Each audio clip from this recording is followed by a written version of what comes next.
আমাদের এই বাংলাদেশ প্রায় ১৭ কোটি মানুষ জনগণের দেশ।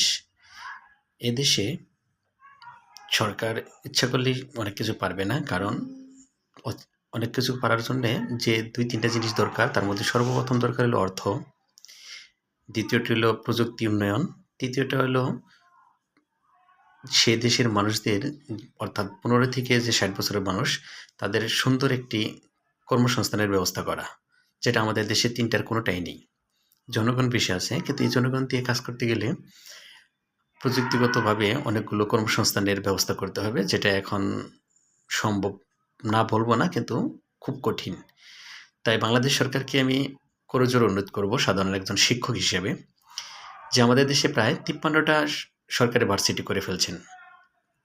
আরও অনেকগুলো প্রযুক্তি ভার্সিটি বা ডেন্টাল, মেডিকেল শিখে অনেক কিছু করে ফেলেছেন, যাতে ১০০-র উপরে হবে। তাই আপনাকে অনুরোধ করব যে প্রত্যেকটা জেলায় আপনি প্রযুক্তিগত ইউনিভার্সিটি করেন। আপনাদের প্রতি বা আপনারা যারা করবেন তাদের প্রতি আমার কোনো রোষ বা কোনো অভিযোগ, কোনো কষ্ট কিছুই নেই।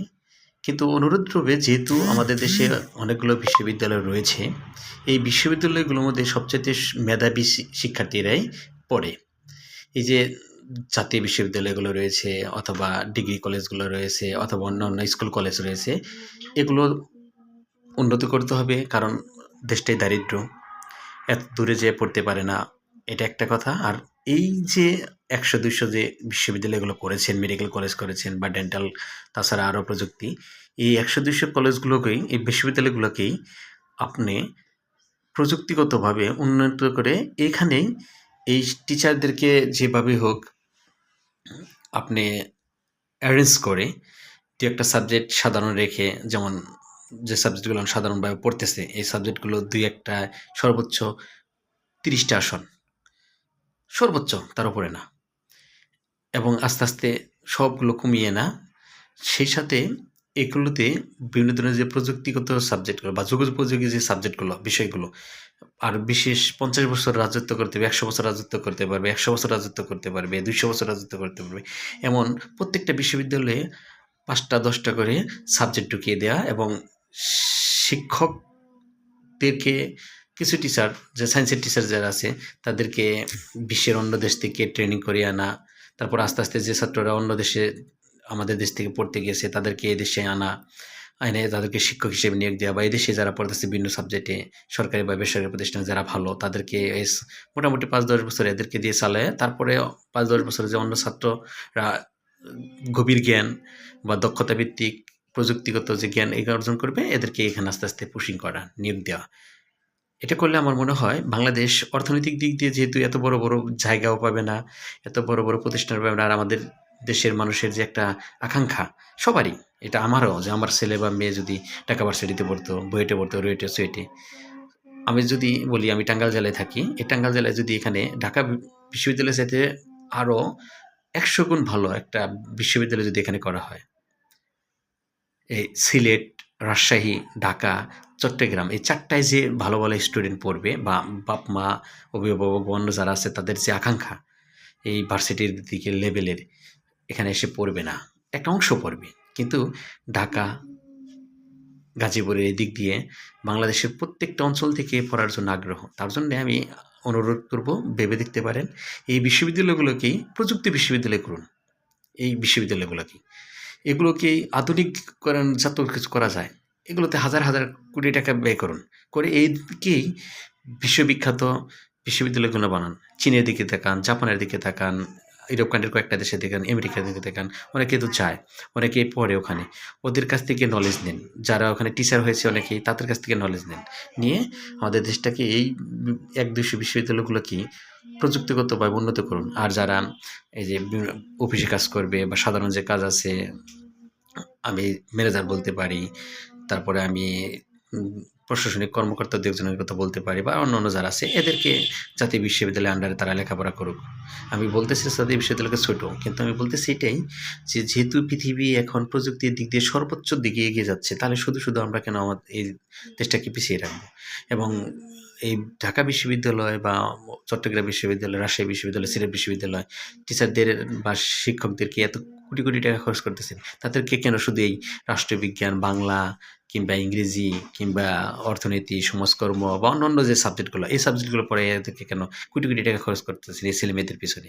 আমি জানি একটা স্টুডেন্টের পিছনে সরকারে এই বিশ্ববিদ্যালয়গুলো লাখ, লাখ টাকা খরচ করে। তাহলে এগুলো প্রযুক্তি দিক দিয়ে উন্নতি করে দিন। তাহলে আমাদের দেশটা আরো অনেক উন্নত হয়ে যাবে। যেহেতু আমাদের ১৫ থেকে ৫০-৬০ বছরের বয়সের এই শ্রেণীটা অনেক বিশাল, যেটা ইউরোপ কান্ট্রির কয়েকটা দেশেও নেই। তাহলে আমরা কেন এটাকে কাজে লাগাতে পারতেছি না? পারতেছি না কারণ ওই একটাই, অনেকে ভাববে যে আমার চাকরি চলে যাবে। অনেকে ভাববে আমি যে এলিট শ্রেণীতে ছিলাম সেখানে থাকতে পারবো না। এই এলিট শ্রেণীতে আমাদের দরকার নেই এভাবে। এদেরকে এলিট শ্রেণী বানান, এদেরকে এদিকে এগিয়ে নিয়ে যান।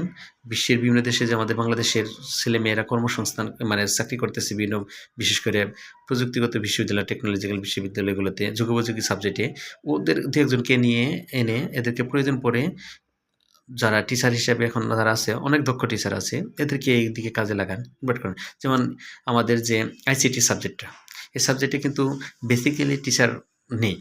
সব সায়েন্সের কিছু স্যার, কিছু কমার্সের, কিছু আর্টসের যারা হলো ২-১ বছরের কোর্স করছে তাদের, অথবা অন্য সাবজেক্টে অনার্স মাস্টার্স করছে তাদেরকে ২-১ বছরের কোর্স করে অথবা শিখে তাদেরকে দিয়ে চালাচ্ছেন। আরও ১৫-২০ বছর চালাবেন, এটা 100%। তাহলে এখানে সমস্যা কি? ভালো, ভালো বিশ্ববিদ্যালয়ের যারা আছে তারা তো অনেক মেধাবী। হয়তোবা যারা কমার্স মানে ব্যবসায় শিক্ষা বা মানবিক পড়ছে এদের জন্য ২-১ টা সাবজেক্টে যে এগুলো রেখে দেন। আর যারা সায়েন্সের বিশেষ করে আছে বা অন্যান্য সাবজেক্টের আইটি বিশেষজ্ঞ যারা আছে তাদেরকে দিয়ে এইভাবে সামনের দিকে এগিয়ে নিয়ে যান। তাহলে অবশ্যই আমাদের দেশটা অল্প খরচে অনেক দূর পর্যন্ত, কারণ আমি যদি বলি যে আপনি টাঙ্গাইল বা সিরাজগঞ্জ অথবা এদিকে জামালপুর আছে বা ময়মনসিংহ, এদিকে এত বিশাল একটা প্রযুক্তি ভার্সিটি করেন। সমস্যা নাই, করতে পারবেন। কিন্তু এই দেশটা সামনের দিকে এই কাঠামোগত বা অবকাঠামোগত উন্নয়নের কারণে আরো সামনের দিকে এগিয়ে যেতে পারবে না। যেটা আছে এগুলোর মধ্যে আরেকটা ২ টা বিল্ডিং দিয়ে এখানে, যেখানে কয়েক লাখ ছেলেমেয়েদেরকে পড়ানো যাবে, আবার যদি নতুন করে তৈরি করতে চান আর ১০-২০ বছর লাগবে। এতে অন্য দেশে 5G এসে 6G আসছে, আমাদের দেশে এটা যাইতে, যাইতে আরো ৫০ বছর চলে যাবে। তাই আমি অনুরোধ করব বাংলাদেশ সরকার এবং যারা সুনাগরিক এবং বিনোদনের শিক্ষক, আপনারা রাগ করবেন না। এইগুলোতে যেভাবে প্রযুক্তি সাবজেক্টগুলো, যুগোপযোগী সাবজেক্টগুলো যেভাবে আস্তে, আস্তে এই ২-১ বছরের মধ্যে ২৬ সাল, ২৭ সাল, ৩০ সালের মধ্যে তাড়াতাড়ি খুলে ফেলেন। এবং আপনারা যারা অন্য ডিপার্টমেন্টের স্যারেরা আছেন, রাগ করেন না। আপনারা বাংলাদেশের অন্য যে এরা আছে, বিশ্ববিদ্যালয় আছে, সেই বিশ্ববিদ্যালয়গুলোর মধ্যে আপনারা স্থানান্তর হতে পারেন। আর যদি ২-১ বছরের মধ্যে ট্রেনিং নিতে পারেন, কারণ মানুষের মেধা তো অনেক, আল্লাহ চেষ্টা করলে অনেক দূর পর্যন্ত এগিয়ে যেতে পারেন। তারা ২-১ বছর ট্রেনিং নিয়ে ২-১ টা সাবজেক্ট নিতে পারেন। এবং আরেকটা অনুরোধ করতে পারি সরকারকে, এই যেমন এই যে এবার ডাক্তারদের, আমাদের যে ডাক্তারদের এমসিকিউ হলো প্রিলিমিনারি টেস্টে, যে ওখানে যেমন ১৫টা নৈতিকতা শিক্ষা থেকে দিয়েছেন, এই হিসাবে ১টা ২টা সাবজেক্ট আপনি এই প্রযুক্তিদেরকে রেখে দিতে পারেন। এই কারণে যে শুধু প্রযুক্তির দিক দিয়ে যে কেসির মধ্যে কেসিং, কেসিং করে কেটে অমানুষ হবে, এটা না হতে পারে। বিভিন্ন ধরনের সাবজেক্ট আপনি একটা করে রেখে দিতে পারেন। এবং টিচার আর এই ১০ জন শিক্ষকদেরকে না দিয়ে যারা এই ঘন্টাভিত্তিক, যেমন বিভিন্ন ধরনের বেসরকারি প্রতিষ্ঠানে বিশ্ববিদ্যালয়ের শিক্ষকরা পড়ায়, ওইভাবে কিছু টিচারকে এভাবে রেখে এটাকে যেভাবে ২, ৪, ৫ বছরের বা ১০ বছরের মধ্যে কনভার্ট করে ফেলেন। তাহলে বাংলাদেশ আশা রাখি ৪০ সালের মধ্যেই বিশ্বের, আমি যেটা বারবার আশা করি, ১ থেকে ২০টি দেশের মধ্যে, উন্নত দেশের মধ্যে পৌঁছাবে। আশা রাখি।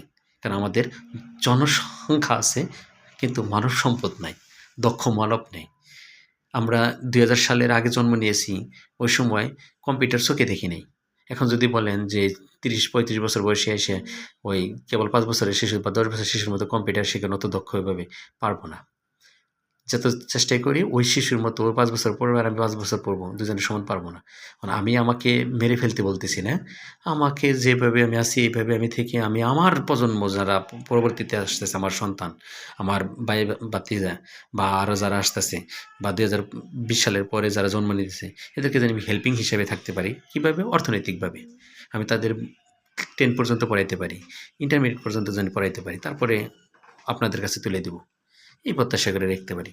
তা আমি সরকারকে অনুরোধ করব, আমার এই দিকটা বিবেচনা করে যদি যে কয়টা বিভাগ আছে বিশেষ করে এই বিভাগগুলোতে, বা যেগুলো বিশেষ করে সিটি সামনে করবেন আরও ৫-৭টা আশা রাখতেছেন, বা বাংলাদেশে ২০টা জেলা নিতে পারেন বিভাগসহ। যে এইগুলোর মধ্যে আমরা এত সুন্দর করে এইভাবে করব, বছরে মিনিমাম ১ লক্ষ শিক্ষার্থীদেরকে আমরা শুধু এই প্রযুক্তিগত শিক্ষা দেব। সেখানে অন্য কোনো হবে না। আর বেসরকারি প্রতিষ্ঠানে দিয়ে যদি ব্যয় করতে চান, তাহলে আমাদের দেশে হবে না। আমাদের দেশে অনেক মানুষই আমরা দারিদ্র। পারতেছি না। ইচ্ছা থাকা সত্ত্বেও আমি নিজেই আমার সন্তানকে পড়াতে পারব না প্রতি মাসে ২০-৩০ হাজার টাকা খরচ করে। সরকার পারবে, কারণ সরকার কোটি, কোটি টাকা এই জনগণের কাছ থেকেই প্রসেসভাবে অন্যভাবে নিচ্ছে। সেভাবে পারবে। সে একটা স্টুডেন্টের পিছনে ৳৫,০০,০০০ খরচ করতে পারবে। কিন্তু আমি ব্যক্তিগতভাবে ৳৫,০০,০০০ বেতনই পাই না। কিভাবে খরচ করব? বলুন? এজন্য অনুরোধ করব সরকারকে, আপনারা এই বিশ্ববিদ্যালয়গুলোকে যেটি করছেন এখন বাংলাদেশে যতগুলো বিশ্ববিদ্যালয় আছে, জেনারেল থেকে শুরু করে সবটিরে যেভাবে প্রযুক্তিগতভাবে উন্নতি করে দিন। আর জাতীয় বিশ্ববিদ্যালয় তো এদিকে আলহামদুলিল্লাহ আছে, বা অন্যান্য কলেজগুলো আছে, এগুলোতে অন্য যে সাবজেক্ট অন্যভাবে যে পড়ে, সেগুলো জানি পড়তে পারে, শিক্ষক হতে বা অন্যান্য যেগুলো, সেটা সাধারণ ইন্টারমিডিয়েট পর্যন্ত জানি সাধারণভাবে পড়াইতে পারে সেই সাবজেক্টগুলো সহ। তাহলে তো আবার আমরা মানুষ হব না, অমানুষ হয়ে যাব। এমনি হতে পারতেছি না। যাক, সবাই ভালো থাকুন, সুস্থ থাকুন, বিবেচনা করবেন, এটা আপনাদের প্রতি অনুরোধ রইল।